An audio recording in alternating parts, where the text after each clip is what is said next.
Үч улум бар. Үчөөнүн характерин жакшы билем. Мүнөзүнчү. Бексултанда талант бар. Бирок бираз жалкоораак.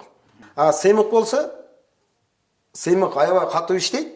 Өзүнүн ден соолугуна аябастан. Бирок Сыймыкта Акжолдукундай талант жок.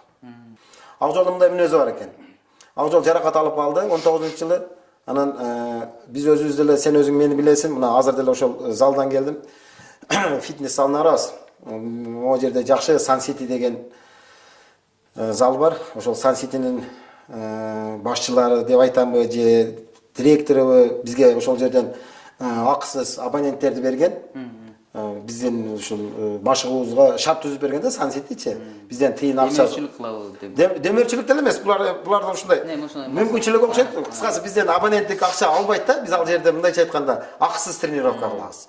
Ошол жерге ар немеден кийин, соревнованиядан кийин, мисалы үчүн Бексултанбы же Сыймыкпы уткузуп койсо, ачуу үстүндө барам да ошол жерге аларды камаймын. Өзүм ошол жерде тренировка кыласың, мына 3 ай физикаңды коесуң депчи. Анан ошондой күндөрдүн биринде Акжол келип калды. Акжол келип калды, анан Бексултан, мен, Сыймык, Султан, Элдияр деген аяшуулдарым бар. Акжолдун кимдин достору? Сыймыктын. Ошол балдар келип калды, анан Акжол да келип калып атпайбы? Анан ал жерде билесиң да, мисалы үчүн, подход менен келесиң, 90 килограммды коюп көтөрдүк. Анан Акжол жатты дагы 90 килограммды 20 жолу көтөрүп койду.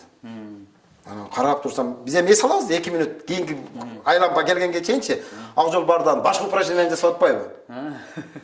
Анан 100дү койдук, 100дү коюп туруп мен араң бир 5-6 жолу көтөрсөм, Акжол келди 15ти сокту дагы, эми эс алабы экен десем, кайра барып дагы бир упражнение кылып атат. Анан байкап отурдум, ошон 5 жолу айлампа кылдык. 120-130 килограммдарды спокойно